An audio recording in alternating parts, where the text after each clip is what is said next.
Hey there, it's Derek here from Pacific Coast Auto in Japan, and this is a Mitsubishi Lancer Evolution 6, or known as the Evo 6. Has a 280 horsepower, 4-cylinder 4G63 engine, 4-wheel drive, of course, and then it's basically a sports car built on an economy car chassis. Everyone knows the Lancer Evolution. These things are fast, handle great, and now they are one of the 90s cars that everybody wants, along with the Skylines and the Supras, Lancer Evolutions, STIs. This one, being an Evo 6, is about 60% of the way through the Evo line. They ended with the Evo 10. Here you can see 96,000 kilometers on the odometer. Switch the engine off for now, just give a little rev for you to hear. Check this out, it's kind of fun. Okay, switch off the engine and we'll do the rest of the report with the engine off. But take a look at this. This is kind of fun. Dealer optional knee pads. If you've watched Initial D, you know about these. They kind of exist. Mazda had them, Nissan had them, and I didn't know that you can get them for the Evo.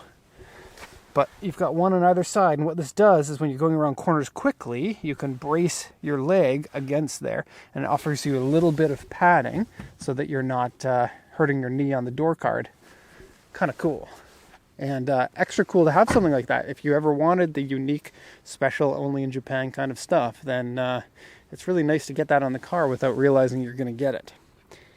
Anyways, let's have a quick look at this. It's an auction grade 3.5B. I'll go and translate this for you in a second, but this one was bought from auction here in Japan. We're going to be shipping it over to Australia, which is a country we don't ship to very much, which is kind of weird because, you know, we speak English and Australia is an English country.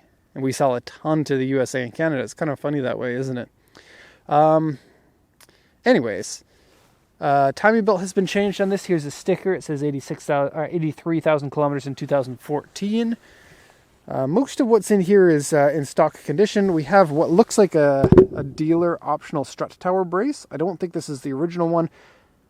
I believe the original one mounts on here and is made out of steel. And then this one here is aluminum, which is lighter, but then without having the extra point of mounting. Kind of weird that they would sell something like this when they already had an original strut tower brace on from the factory. It also has HKS suspension with adjustable top mounts so that you can dial in more camber if that's what you want. Has the original airbox on it, original exhaust, original turbo, original front mount intercooler in here, original oil cooler in here. Not sure how well you can see that, but it exists. Okay, I haven't actually had much experience driving an Evo 6. Of course, we've sold a number of them, but I didn't go and drive them. I feel like they're pretty much the same as an Evo 5 driving-wise. I know that with each evolution, they got a little bit better here and there. I don't know an awful lot about what was different between the 5 and the 6, other than the visuals, which you'll see in the front bumper is different, the rear spoiler is different, the interior is different. This one has a set of 57C wheels from Graham Lights, which is a Rays brand. Everyone knows the TE37s. Same brand, kind of a lower model. And then Brembo brakes in there. That's original on the GSR version, which this one is. Actually, the GSR version is really the regular one. The RS, which is the other one, is the racing homologation version. Now, oil and coolant on this, both of those look fine. You can see the brake fluid is actually nice and clean as well. You have the typical rust on the heat shield and the "don't you touch my turbo" mark, which is cool. Unfortunately, it gets like this very, very quickly, and then the bolts for the exhaust tend to do this thing where they start to rust. I don't know when the last time I saw Evo was that didn't have those rusted bolts. Now, Mitsubishi, especially of this era, was prone to rusting. There are a few areas of rust on the car. I'll get to those in a second. But for the most part, this is an extremely good-looking Evo. A little bit of rust there as well, underneath the battery. Kind of a typical place for many cars. If the battery ever leaks its way out, the battery acid can form the rust really easily. Okay, so let's quickly close the hood here. I will mention that the hood is made out of aluminum, or aluminium. How do you say it in Australia? I'm not sure. In Canada, we say it wrong. We say aluminum, which is dumb, but if that's what you're used to hearing, that's what you say. I just noticed this here. I didn't in the 45 minutes I've been looking at the car because I didn't look there yet. A little bit of rust on the latch. Okay, close that up. I think most people believe that the Evo 5 and 6 are the coolest out of all of them. They are my favorites. But who knows? The Evo 9 is also cool. And the Evo 9 station wagon actually might be my favorite. It is crazy that they made one of those. I'm going to go ahead and translate this for you, and then we'll take a look at the condition of the car. So this is from the auction. This is the inspector's notes. So we get some info from the seller and some info from the inspector. Okay, so it's a 1999 Lancer GSR Evolution 6. There was a 6.5, or I mean, it wasn't actually called the 6.5. It was called the 6 Tommy Mäkinen edition, which had a different turbo, a little bit more power, and a few different things like some optional decal package, which was really cool. Those are a heck of a lot more expensive than the regular 6, and the regular 6 is probably more expensive now than when it cost from the factory 24 years ago. And now is a good time to buy these if you're not in the USA, because they're not yet USA legal, and when they are USA legal, there are going to be people that want them.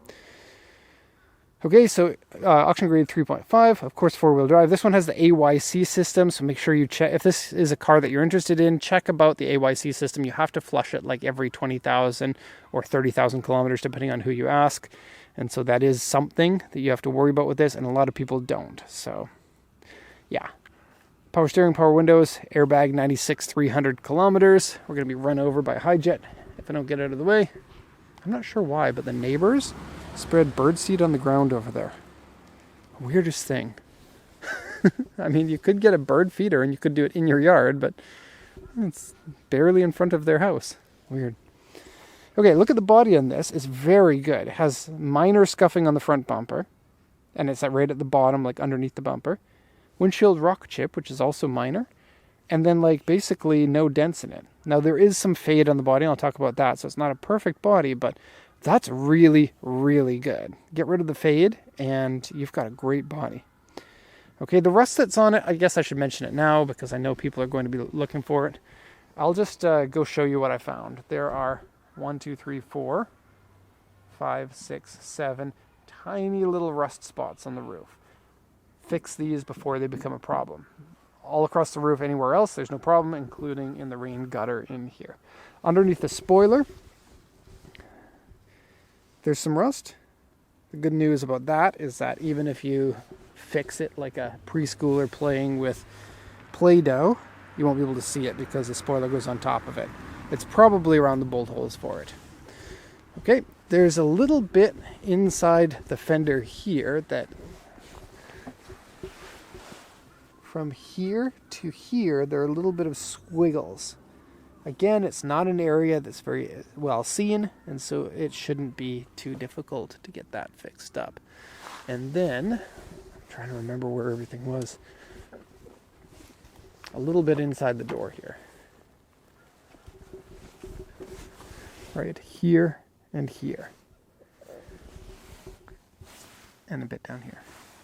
We're doing this report a little bit out of order, so if you watch all these videos all the time and you kind of know the structure of them, I'm sorry about doing it out of order. Okay, and then it also says underside surface rust and corrosion and has been painted. The corrosion on the underside looks at least moderate, if not a little bit more, but it's hard to tell because it's been painted, and it's been painted for the intention of covering that up. Now, if you read the auction inspection sheet, you have to kind of expect that if it's been painted and there's corrosion, that's why it's been painted. So you can see that corrosion there. On the inside of the trunk, there's no sign of any of it. So it hasn't gone through. It's still touch-upable, or you could absolutely get this fixed properly. You do have to be careful to make sure that you're looking everywhere underneath. The back area here is by far the area that gets the most of the rust. And there is some more on the underside here. It's nothing that I really thought that was going to be a problem. Yeah, I don't think that you'll be able to see very well up here. But a lot cleaner up here than in the back. So what you saw back there was the worst of it. Okay, so seat and shift knob wear. The seats in Evo 6s wear out quickly. They do on Evo 5s as well, but the Evo 6 is much quicker. We're not going to be run over by Heis. That kids duo is a highly corporate kids English school, and it is terrible, in my opinion. Okay, interior one part dirty and scratched. It's actually really clean, non-stinky, and hasn't been smoked in ever, I believe. I didn't get it out of the way, but another Hiace. That one is Kids Future. It's a gakudo, which is like after-school care for parents that are working. They go and pick up the kids from the school. There's a school right over there, right past those houses. That's why we always get them at around school is out time. Okay, wheels scratched. Some parts of the car have paint fade. Underside surface rust and corrosion is painted. Very small scratches, small dents. Okay.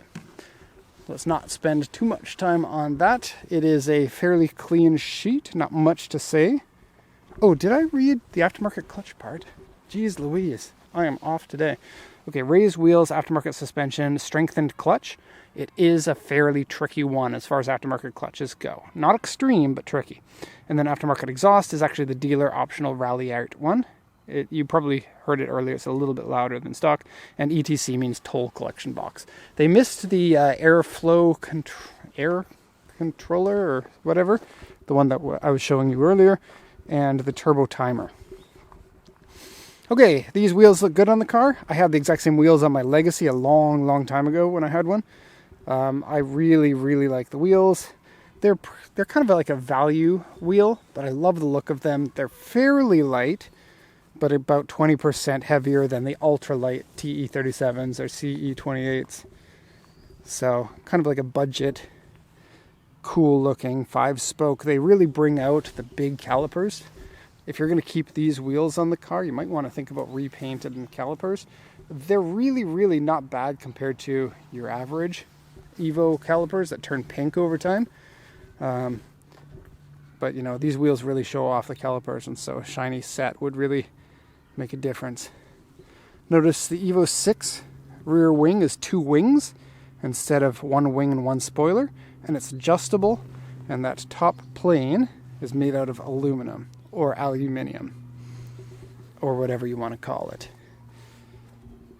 Okay, that there is a functional vent for your oil cooler, and it's only on this side, not on the other side. And I love asymmetric cars, especially when it's for function. So you got that vent there, and then the exhaust for your vent. As you can see over here, there's no such thing. Evo 6s, they moved the fog lights outside of the vents. So if you ever want to tell if it's an Evo 6 or an Evo 5, the easiest way is either the spoiler on the back, which has the 2 planes instead of 1 with a... I'm mixing up spoiler / wing. So the Evo 5 is a spoiler with a wing on top, and this one is wing. So yeah. And then here we have fog lights on the outside of the vents. With the Evo 5, they're closer to the middle with these vents on the outside. And those are the main differences visually. Okay, so damage on the front bumper, they said scuffs. They are down here that have been touched up with touch-up paint. And down here. Okay, these are Pia fog lights. The headlights have city lights inside, and this one's really good. This one over here is a little bit faded. Inside here, there's a little metal bracket piece that has started to rust, and so there's a little bit of like the looks of rust in there.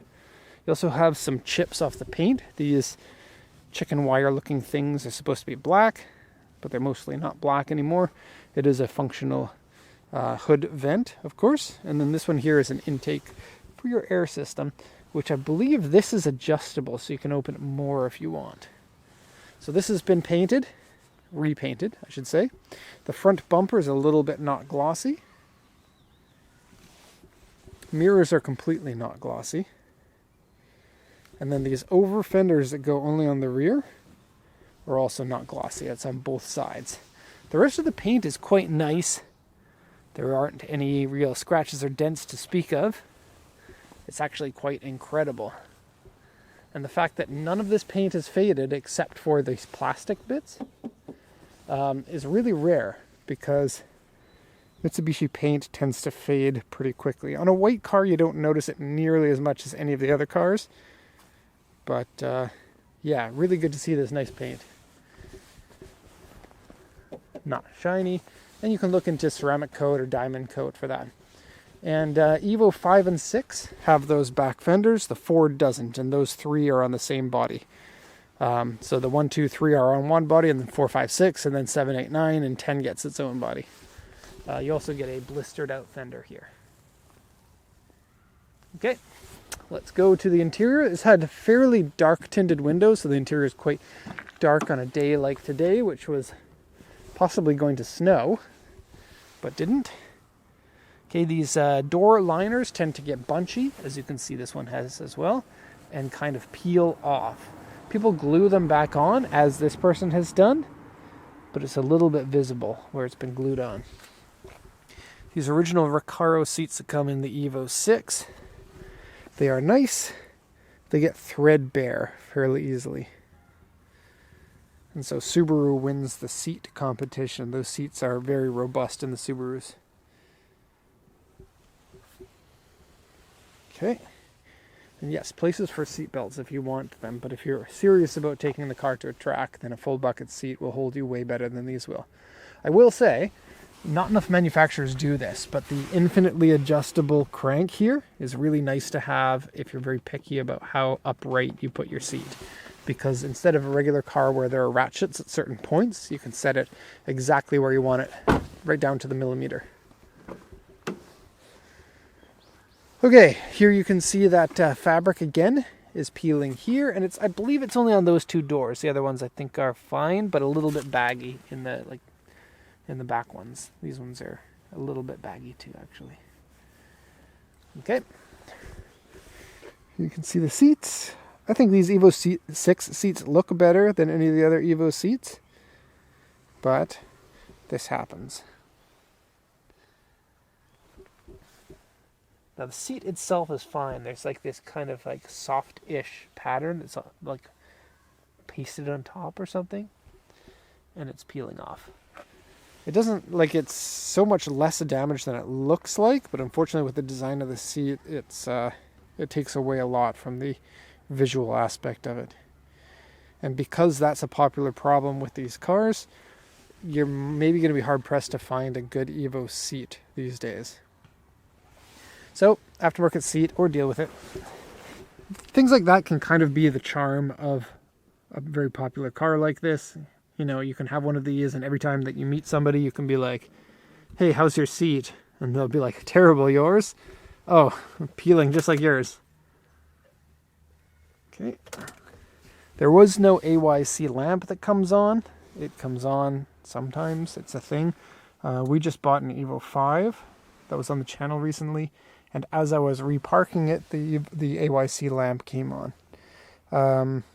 Dealer optional gauge set here, which includes turbo and water temp and voltage, and then an aftermarket CD player. The shifting in the Evo is always stiff, which is very like a notchy feeling. It's like the antithesis of the WRX one. Like our GC8 over there. Okay, focus focus on the window. Sure. Anyway, there's a GC8 over there. And ours is fine, but they get really floppy and sloppy. Okay, that's cool. Spray your intercooler with water. Take some heat out of it so that you are not overheating your intake charge. That's cool. And you can space these out a la BMW to give you a little bit I don't know, more comfortable position. I personally don't use those. I don't like them, judging by my leg design, I guess. Floor mats are good. Carpets are good. Relatively clean in here. Of course, all the cars are in need of a little bit cleaning, but I'd say that this one's pretty good. Folding mirrors work. That's a first of a kind for a Mitsubishi. AC works. That's good. Front end had a little bit of a rattle in it when going over the bumps. So you might want to look into one of your ball joints in there, like a tie rod, bushings, ball joints, struts, all of that stuff could make that sort of sound. Okay, and yeah, they got a coin holder in here instead of a cigarette holder. And Evo 6 drivers in Japan love their cigarettes. And so I don't know why. It's still considered cool in Japan to smoke cigarettes. And to a lot of people owning a car like this, especially as a teenager, they're like, oh, it's so cool. I'm going to smoke my cigarettes inside my cool Evo 6. And yeah, so nice to see one that hasn't been smoked in. So overall, really good package here. We need to fix a little bit of the rust on it in places, but looks like a car with a lot of life left in it. Really low mileage, really clean, no dents, no large scuffs or anything. Great car. Okay, that's all for now. Thank you for watching, and have a nice day.